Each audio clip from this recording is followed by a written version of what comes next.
Tonight we celebrate the new Tomorrowland at Walt Disney World in Florida with a television special that's out of this world. Hello, I'm Michael Eisner, head of the Walt Disney Company. In a top-secret military installation somewhere in the United States, there are those who believe that the government is hiding the remains of an alien spacecraft that mysteriously crashed to Earth. With more and more scientific evidence of alien encounters and UFO sightings, the idea of creatures from another planet might not be as far-fetched as we once thought. In fact, one of you out there could have the next alien encounter. Enjoy tonight's special. I'm going to walk over and see if I can sneak a peek. Maybe not. Alien Encounters from New Tomorrowland is brought to you by Bounty. Outstanding absorbency and durability make Bounty the quilted quicker picker-upper.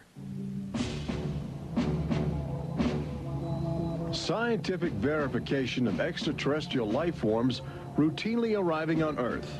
Top secret reports from ongoing military investigations. Compelling home videos of alien craft captured within the last few months. World figures who have gone public with their own extraterrestrial experiences. The shocking history of government misinformation programs designed to prevent widespread panic. And personal accounts of those who have been abducted and studied against their will.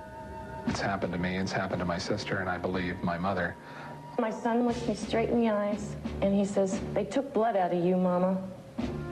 They don't ask permission, they take you. But it's such an incredible secret, nobody wants to believe it. There is valuable scientific data that would prove once and for all that planet Earth is being visited by highly evolved intelligence that is not from this world. Wait a minute. I've had enough. Stop it. From beyond the boundaries of our perceptions, intelligent beings are beckoning mankind to join the galactic community. It's an invitation which is both wondrous and terrifying. This is the nature of alien encounters. Mankind has the unique ability to ignore the obvious, especially when the facts reveal a disturbing truth. We once believed the sun revolved around the earth. When Galileo demonstrated the reverse is true in 1634, he was charged with heresy and placed under house arrest for the last 8 years of his life. The charges were later dropped, 342 years later. Now, as we approach a new millennium, mankind is in the midst of the most profound event in history, actual contact with intelligent life from other planets. For nearly 50 years, officials have been documenting routine alien encounters here on Earth. And thousands of people have seen or experienced this alien presence. Yet many others still refuse to acknowledge the obvious evidence all around them. What is it like to be confronted by a creature whose intelligence and skill is far beyond the comprehension of mankind? Would it be enlightening? Would it be an exercise in terror? Or perhaps both? Here in the new Tomorrowland at the Walt Disney World Resort near Orlando, Florida, these concepts are brought to life as guests experience their own alien encounter, a sensory thriller from Disney and George Lucas. We'll give you a sneak preview later in the show. But first, we must prepare you for the future with some shocking insights from the recent past. Alien ships seem to arrive in waves. And if the last few years are any indication, planet Earth is experiencing a tsunami of sightings.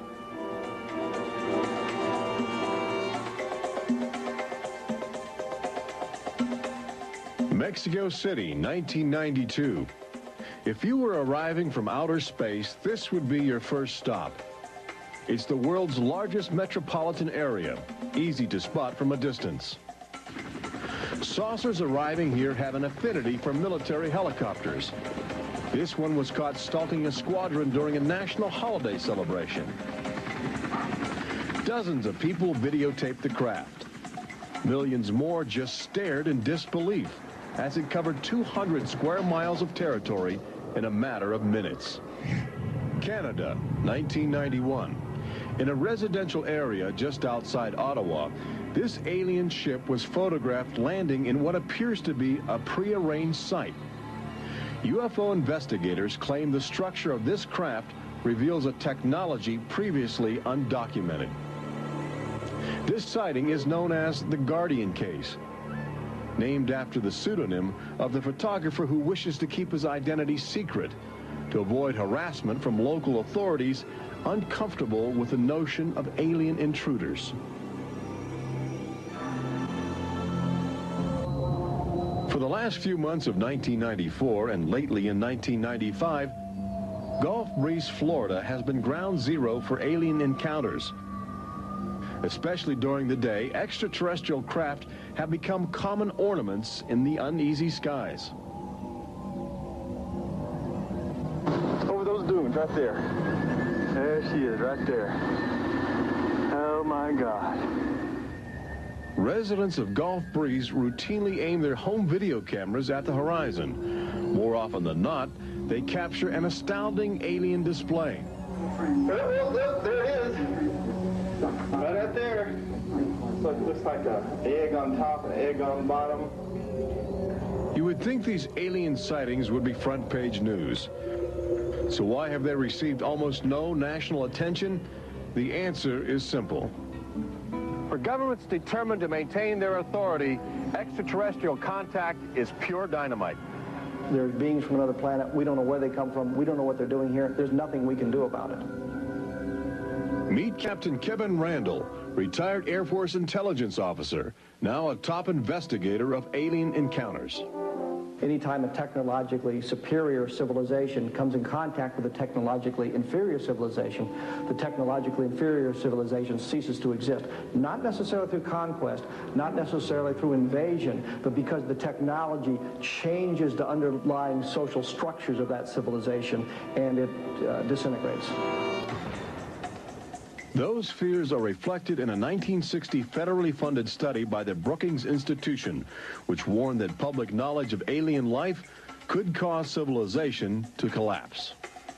So they began a policy of covering up and hiding the information, but they also began a policy of ridiculing, so that people who really see something are afraid to come forward. This isn't right to do the ridicule. I mean, a lot of people suffer. Retired Army officer Clifford Stone certainly suffered after he began private research into the UFO phenomena while still in the service. Well, I was given a lawful order while I was in the military to back off. I refused that lawful order. That resulted in me having to go to be psychoanalyzed, which kind of backfired on my command. But I was actually given a lawful order not to write to members of Congress without first getting it approved through my command, and not to talk to members of the media. Of course, I went out and violated all those directives simply because I felt they had no right, that I had a right. He also has determination. This collection of classified government documents represents years of determined effort by Stone to open the UFO files and offer fresh leads to investigators on the trail of the truth. It is not surprising that this book is making top military officials very uncomfortable.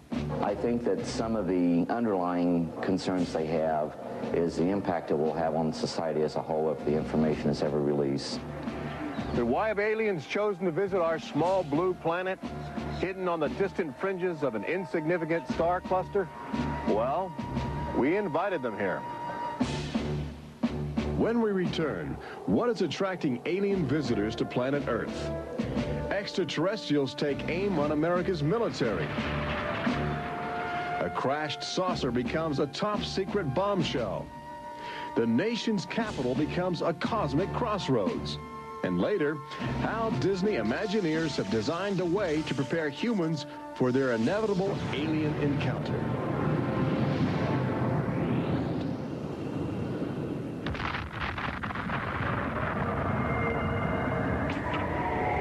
And I looked, and behold, a whirlwind came out of the north, and a fire enfolding itself, and the brightness was about it. Also out of the midst thereof came the likeness of 4 living creatures. And when the living creatures went, the wheels went by them. And when the living creatures were lifted up from the earth, the wheels were lifted up. For the spirit of the living creature was in the wheels. Ezekiel chapter 1. There have been reports of alien encounters throughout recorded history, often buried in the obscure poetry of mystics. But since the end of World War II, alien encounters have adopted a darker, more menacing demeanor. No longer just spirited lights dancing in the sky, UFOs turn more brazen, announcing themselves with surprising ferocity. Most alien activity on Earth in this century seems to have been sparked by the single most profound technological achievement in human history.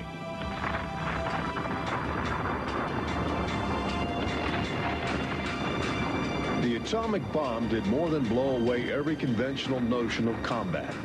It also saddled mankind with the awesome responsibility of life and death for the entire planet. But what the world didn't know in 1945 was that the atomic bomb's brilliant burst of energy would also be mankind's cosmic calling card, announcing to the universe that a technological society had evolved on a small blue planet in the backwaters of the stars. So as the world celebrated the war's end in 1945, aliens who heard man's atomic trumpet were already charting their course towards Earth, responding to our open invitation. As early as 1947, the large alien ships began to arrive, navigated by living creatures. Their advanced physics allowed them to traverse the galaxy and pierce Earth's atmosphere with amazing speed. The U.S. military immediately went on the alert against the unknown menace. Sightings were perceived as threats to the security of an America still reeling from the edgy consciousness of war. And the sightings were taking place all across the country. I glanced up and there were 3 flying saucers in a V with what appeared to be a dome on the top with, I can't be sure, but I believe I saw the sun glinting off of, windows or observation portholes of sort. I think it was from outer space, but friendly. Army fighter planes are on patrol for flying saucers. Cameras installed to photograph them. Portland, Oregon, the area from which came the first weird reports. This flying saucer patrol shows how the Air Forces, while not putting too much stock in the mysterious things in the sky, are investigating. The control tower is in touch and on the watch. So are a whole lot of people these days. They're seeing flying saucers everywhere. Flocks of fantastic discs flying through the air. But the military finally had to admit that something was happening that they didn't understand, offering their first and only public statement on the UFO phenomenon. The recent sightings are in no way connected with any secret development by any agency of the United States. They weren't always called flying saucers. Some reports claim they resembled other household objects.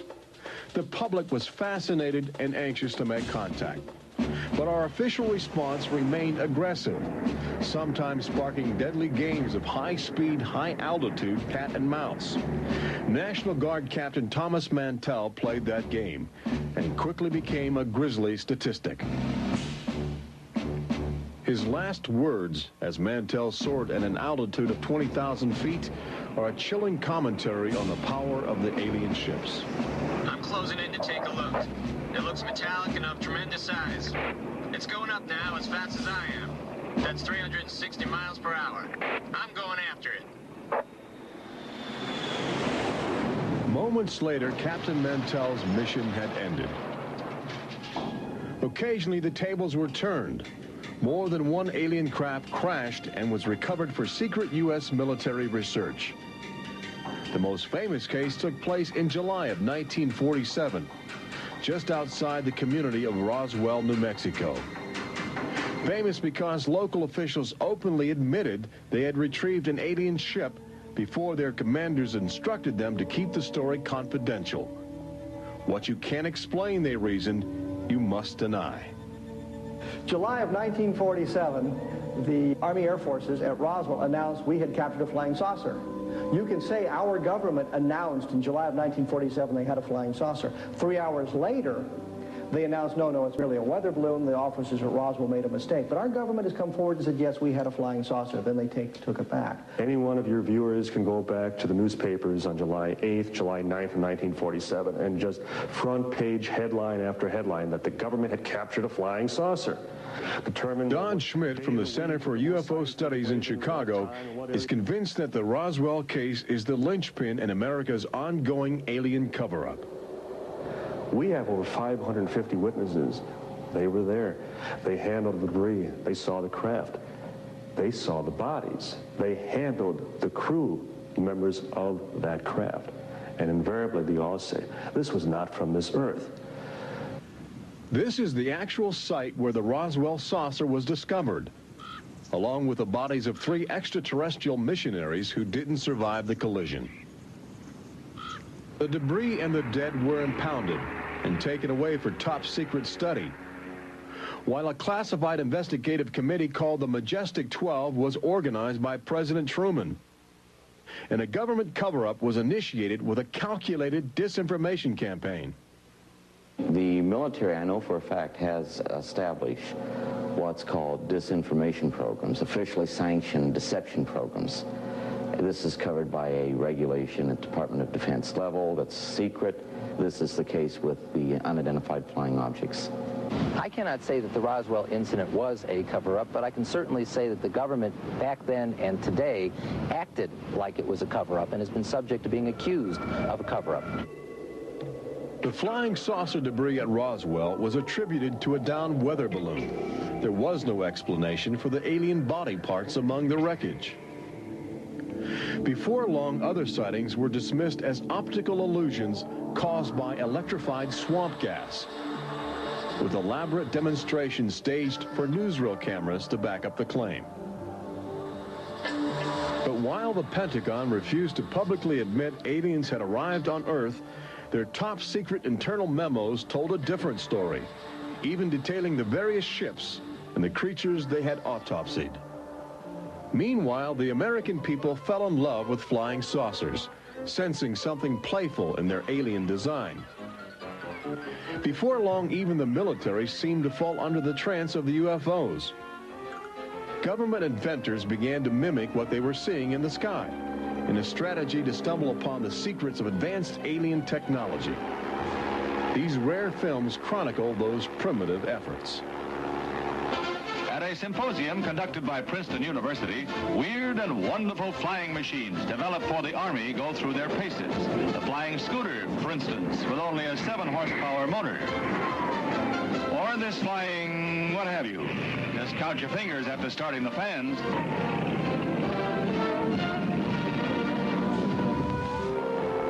The naive attempts to copy the saucers began to look foolish, especially in July of 1952, when real alien ships were routinely buzzing over Washington, D.C., leading fighter pilots on frustrated chases lasting as long as 6 hours. It was the first time since the War of 1812 that our nation's capital had been successfully invaded by a foreign power. By the early 1960s, UFOs were having a chilling effect on our defense operations. Their tremendous speed often caused them to be misidentified as incoming intercontinental ballistic missiles, putting American air bases on red alert. There needed to be some way for the U.S. and the Soviets to distinguish between nuclear attack and alien visitors. The weapon is installed in the Pentagon, but it's a weapon of peace. This is the teletype that will operate at the U.S. end of an open line to Moscow. This link, it is hoped, will help avoid misunderstandings that could possibly trigger a catastrophe. Now, a president could be in touch with the Russian premier in a matter of seconds. The hotline between Moscow and Washington was set up so they could go ahead and make last-minute pleas that we're not attacking you and you're not attacking us. The purpose for this was to ensure that a nuclear war would not be touched off by a UFO appearing on the scopes and being mistaken for enemy aircraft. The hotline eased some international tensions, but it didn't halt the interaction between the military and aliens, which continues to this day. November of 1975, essentially every SAC base in the United States was visited by UFOs. We have reason to believe that the UFOs went ahead and had some effect on changing the codes within the missiles, within the launch control facility, to change where the missiles would hit. 1976, September, Iran. 2 F-4s tried to intercept a UFO and shoot upon the UFO. The weapon systems of the planes go dead. The communication systems go dead. These are just 2 examples of cases which sound like they came out of science fiction, but in reality, they're from government documentation. Documents released by the State Department. Main engines up and burning. September 1991. Space Shuttle Mission 48. Commander Clayton and his crew point their cameras at the planet's horizon for a live broadcast to Earth. Many viewers noticed an alien ship playfully cavorting around the shuttle at tremendous speeds. NASA still refuses to acknowledge the incident. But since that time, the space agency no longer allows public access to live unscrambled television signals from shuttle missions. Currently in 1995, the Federal Emergency Management Agency trains personnel with a manual that suggests techniques in communicating with extraterrestrials encountered in the line of duty. This document is in marked contrast to a federal law passed by Congress in 1969, which makes it illegal for any American to have contact with an extraterrestrial, punishable by a $5,000 fine and a year in jail. Ironically, both documents were composed by a government which refuses to publicly admit that there is intelligent life on other planets. Indications are that government, military, and scientific leaders will soon release nearly a half-century of official documentation of ongoing alien encounters on Earth. Perhaps they feel it would be too embarrassing not to reveal the truth before the truth reveals itself. But these FBI files acquired through the Freedom of Information Act outline nearly 50 years of UFO reports investigated by federal agents all across America. Overwhelming evidence that something sinister is at work. But look carefully. The torn pages, the ragged copies, the large areas blacked out in an effort to keep secrets locked away. If we are keeping information, which I am certain we are, from the American public on unidentified flying objects, then we're wrong. Government has an obligation to the people to tell the truth. No matter what that truth might be, the people have a right to know that planet Earth is being visited by a highly evolved intelligence that is not from this world.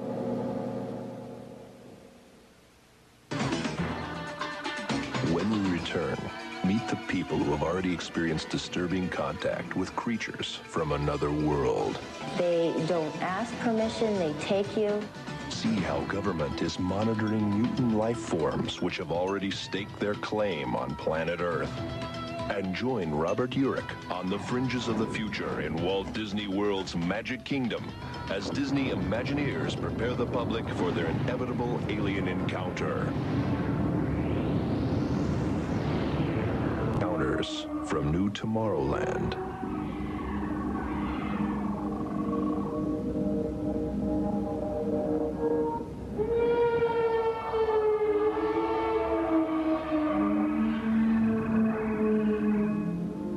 The fact is, everyone encounters alien life forms each day. We've just become accustomed to ignoring the evidence. We expect the first visitors from outer space to arrive in flying saucers. But there are new scientific suggestions that the microbiotic organisms, which routinely invade human bodies in the form of viral disease, may have extraterrestrial connections. These minute alien life forms may very well be the advanced invasion force, leading the way to test Earth's environment for more complex and determined creatures.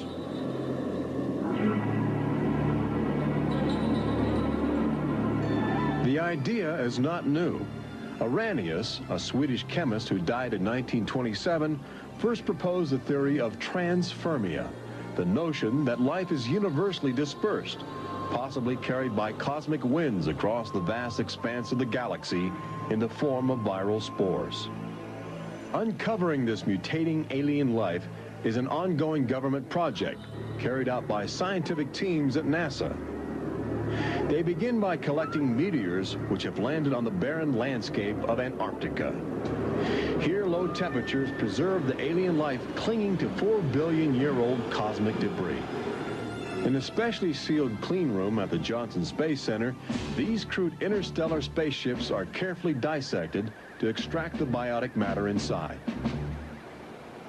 Amino acids, a kaleidoscope of organic compounds, and the chemical catalysts of life are analyzed with sophisticated gas chromatographs and mass spectrometers. Life is plentiful in the universe and eerily tenacious.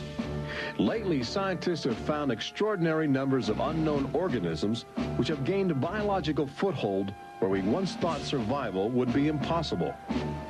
They grow in deadly ammonia gas. They are resistant to ultraviolet radiation. They thrive inside the radioactive cooling systems of nuclear power plants. And they can even survive the vacuum of space, reanimating themselves when air and water become available. Riding inside the stone cocoon of a meteor, life can travel virtually anywhere, and a good deal of it lands on planet Earth. But just as we explore the genetic package of alien life, visitors from space are routinely examining human specimens, abducting men, women, and children in order to conduct disturbing biological experiments. Very, very few people who've had the experience are willing to talk about it publicly. There is such a kind of ridicule factor. Bud Hopkins, researcher and author of the best-selling book Intruders, is America's leading investigator into the alien abduction phenomenon, and largely responsible for bringing the astonishing situation to the nation's attention. The most important thing about this, I think, in studying it, is to realize that there are very distinct patterns. This is not just a box full of crazy experiences which are mutually contradictory. The patterns start this way. People are abducted first in childhood. When I go back into my memory, I don't know a day without them. And they are then re-abducted over many, many, many years. When I saw this light on the freeway, my first reaction was, oh my God, not again. I grabbed the side of my bed like, no, you're not gonna get away with this. You're not gonna get away with it this time. Then I feel lifted off of the bed, and the next thing that I remember is being on a table or a bench and these beings surrounding me. Samples are taken from the skin, and there are very distinct scars that result from these biopsies, whatever we want to call them. I have a scar on my hand. It seems to be a triangle shape that's a half an inch by half an inch if you were to measure it. They were just red and blistery and kind of in a large equilateral triangle on each foot. The basic, most common mark is what we call a scoop mark. It's a circular depression, as if the aliens have used a little tool and removed a layer of cells. On my upper left inner thigh, I have two marks. There's a series of two. They're about 1/8 of an inch deep and about 1/4 inch in diameter that people call scoop marks, for lack of a better term. Often an object is inserted in the nostril or behind the eyeball or in the ear, which we believe to be implants. On my shin, between my ankle and my knee, were two puncture marks. In fact, I hesitate to call them that because they were larger and deeper. They were like two holes drilled vertically along my shin into my leg, and that frightened me deeply because I have no idea how those got there. I could only speculate as to why they were doing that, although I do know that, bone marrow contains genetic material, blood. They're interested in who you are genetically. They seem to be desperate for our genetic material, our DNA, our particular genetic makeup, as if they have reached some point of, let's say, some point of no return in their evolutionary development, and they need to revivify themselves through something they can get from us, a more primitive and perhaps more robust species.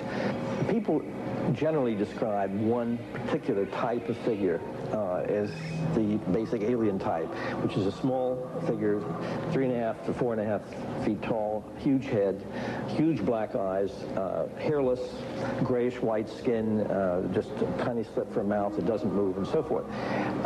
I'd say that accounts for about 85% of the descriptions.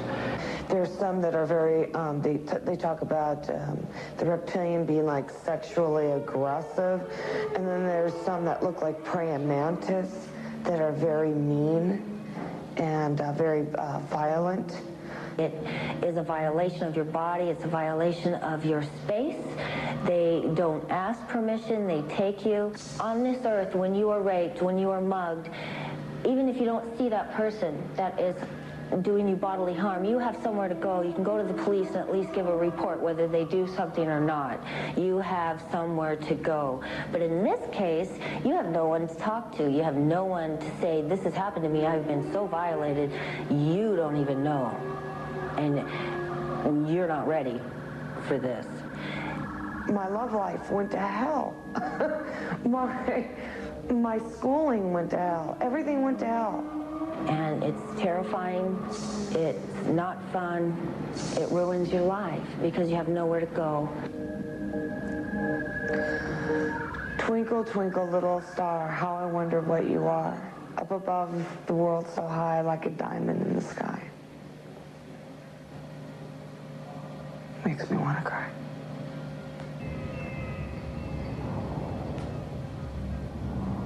Part of the trauma involved in this is our government telling us that these objects don't exist. And I seem, and other members of my family, and other people seem to have these experiences. It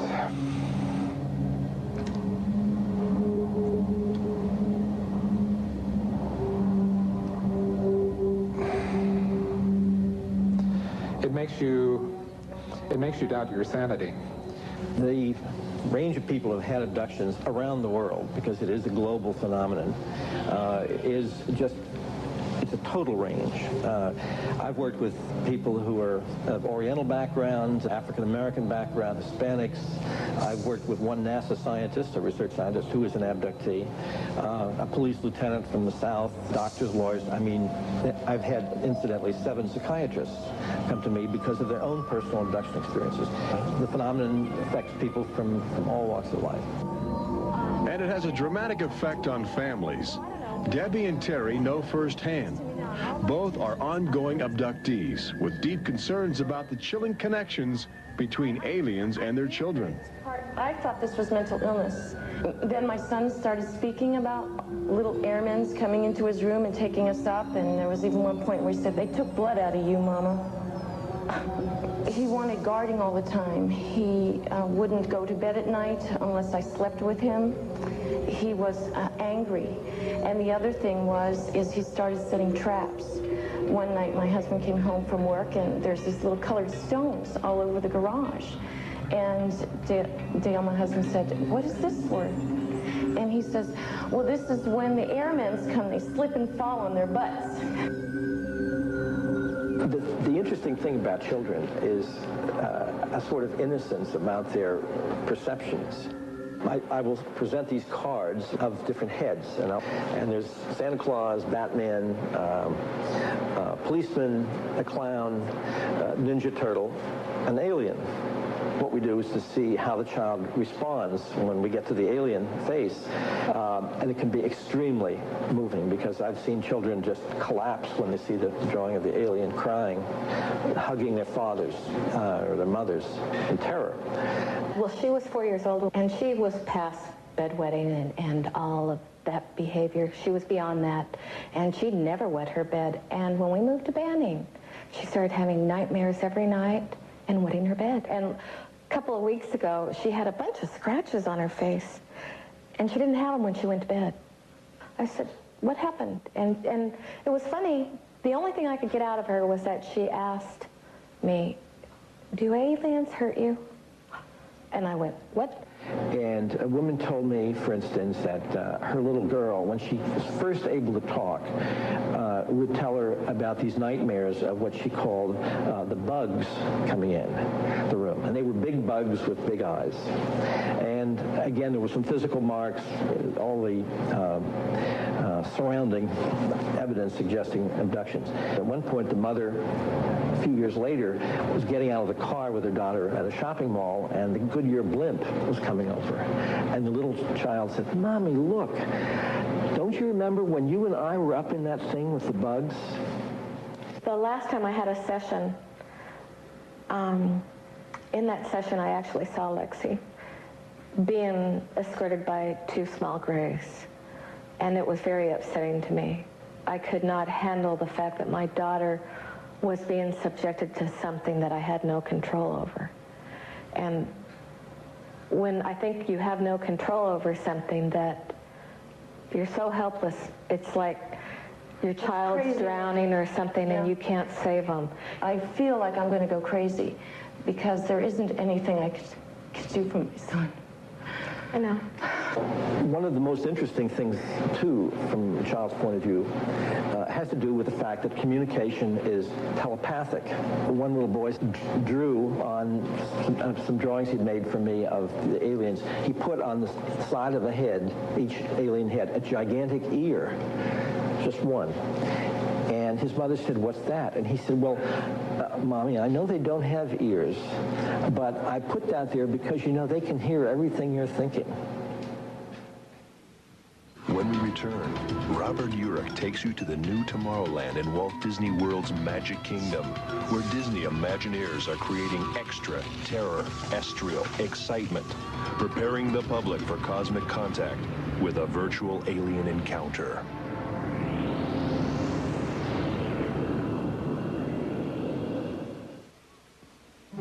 An official UFO sighting report, one of thousands compiled over the last few decades. This particular report from October 1969 was filled out by Jimmy Carter. He was still governor of Georgia at the time. He witnessed a luminant object suspended in a twilight sky. Later, when he assumed the office of President of the United States, his staff attempted to explore the availability of official investigations into alien contact. As this internal government memo illustrates, there are some security secrets outside the jurisdiction of the White House. We investigated lights in the sky for over 20 years. We didn't get anywhere. We have over 100,000 cases from over 160 countries in our files at the Center for UFO Studies in Chicago. When you actually take the time to look at the official record, look at the classified, disclosed documents on the phenomena, and I'll guarantee you'll walk away saying, why weren't we told about this? And why were we told something else altogether? We've all been indoctrinated to have this knee-jerk response just to that term, UFO. We have to ask ourselves, who started it? And isn't it about time we go out and find out for ourselves? Every year, NASA routinely propels about 24 astronauts into a low Earth orbit aboard the space shuttle, a loud, lumbering, somewhat primitive rocket ship.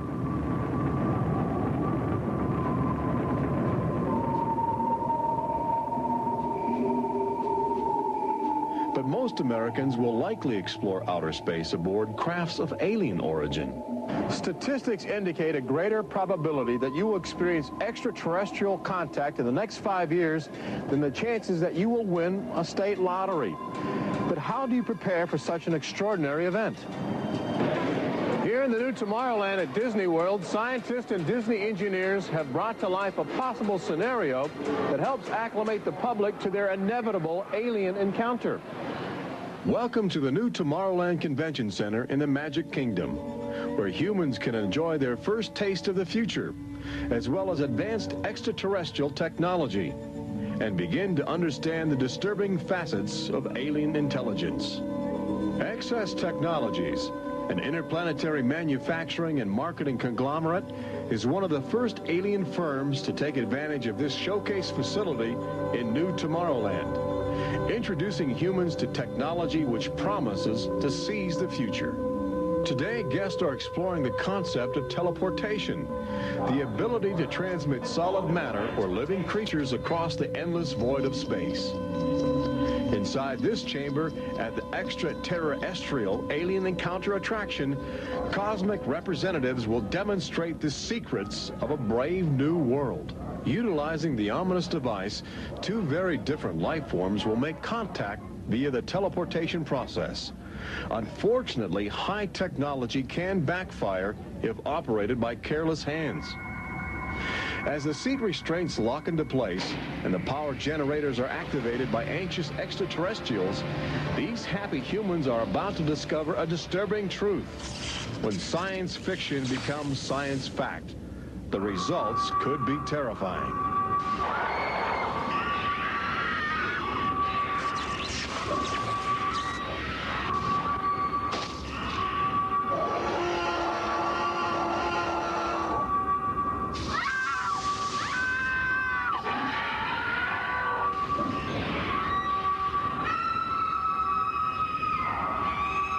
Alien Encounter opens at Walt Disney World summer 1995.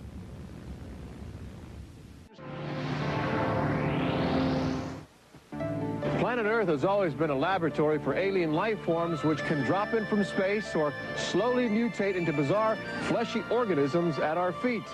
Understanding the nature of these strange creatures from above and below is the greatest challenge of our age.